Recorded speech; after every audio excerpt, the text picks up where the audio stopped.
Hello everybody, this is Chase from the Patriotic Chronicles. Today is September 21st, 2023, and today we're going to be looking at the state of Georgia and their upcoming House elections.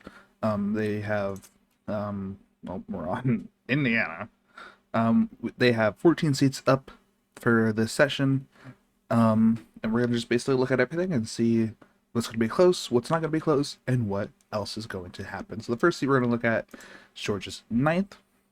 You have Buddy Carter, and there's no one really running against Buddy Carter right now. It's the +9 district.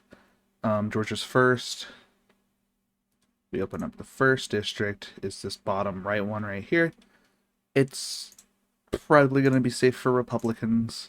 Again, +9 district. He won with 59.2% of the vote last election. We'll say it's likely for Republicans.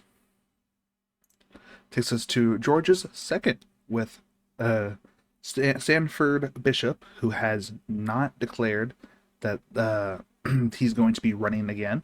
He's been the incumbent since 1992, so he's very, very popular. To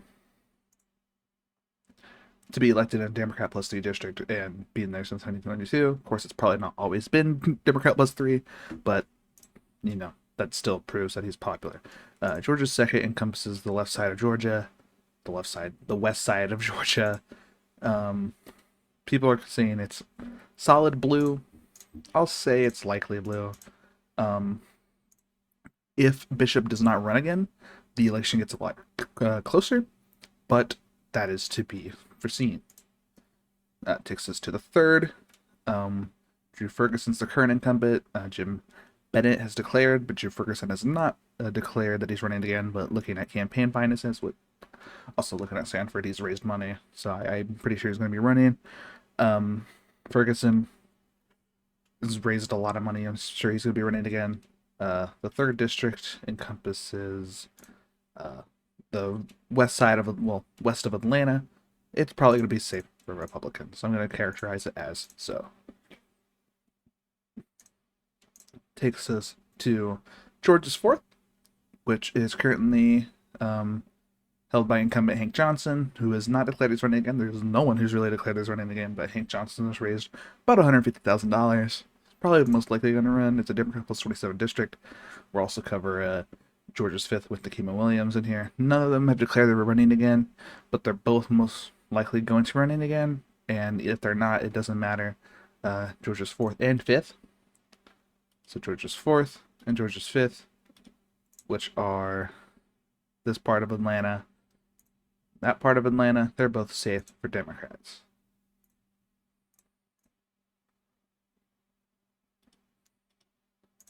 Takes us to the 6th district with incumbent Rich McCormick, who has said he's running again. There's no one else challenging him in the Republican primary, but there's a lot of people who've either filed paperwork, are running, or could be potential representatives. Lucy McBath could run against him, who's an incumbent for the 7th district. I'm guessing the map changed, so that's gonna just do stuff for them. And Josh McLaurin thinking about, but with it being a +11 district, if Lucy McBath runs, it gets a lot closer. But I think it's still fairly likely to go to Republicans. The 6th district is right here, right above Atlanta, and I'm pretty sure it'll go likely Republican. Takes us to the 7th seat with Lucy McBath, who has potential. So I'm not sure how that works, but no, there's no Republican really running against. Lucy McBath has remoted here, so I'm sure she's just going to be running her own district. Solid Democrat district. Georgia's 7th is right there. Right, kind of, it's like a V shape in Atlanta. It's pretty safe for Democrats. It's +10, so we'll say likely Democrat district. Takes us to district number 8, which is incumbency is to Austin Scott, who is most likely rerunning again, but has not announced he's rerunning again. And Georgia's 8th is this really long one in the middle. Don't know why they bounce around so much for their districts. Um, it has a plus 16 um, rating, and we also have plus 22 and plus 15 the next two. Um, and Georgia's 9th and 10th. So we'll just do all these at the same time. Because AJ Clyde is rerunning, he's raised money. He's in a very good district. Mike Collins says the city's running again, but he's raised money. He's most likely running again.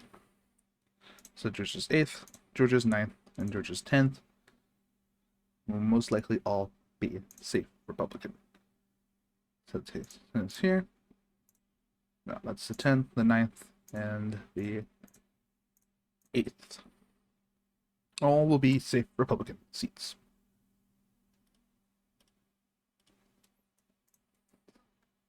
Takes us to the 11th with Barry Loudermilk. It's a plus 11 district. No one's really running against him. He's raised money. He's declared he's running. It's most likely going to win re-election, and I don't see it really being contentious. With it being plus 11, we'll say that it's... Oh, God. We'll say it's likely, but it could be a safe state for Republican... Well, safe district for Republicans, but, you know, I can't predict that yet. You know, it kind of just depends on closer environments. When I'm doing these, I'm basically saying, hey, Republicans are probably going to have a slight advantage, but who knows how strong that advantage really is. Takes us to the 12th with incumbent Rick Allen, who's going against Rashad Jones, is the main person that he's going against. Daniel Jackson's also running, but if we go back, it's plus 8 district. It'll most likely go to Republicans. Rick Allen hasn't said he's running again, but he's raised enough money for it to be pretty clear that he's running again. It's this right one here. We'll say it's likely for Republicans.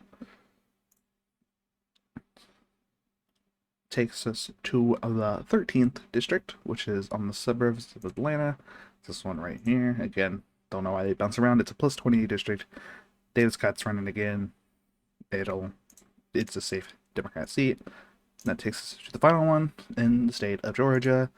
Unfortunately, with Marjorie Taylor Greene, who's not said she's running again, which is the only Republican to be there.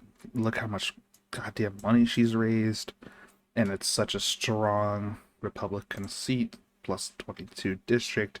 It'll go to Marjorie by a safe margin.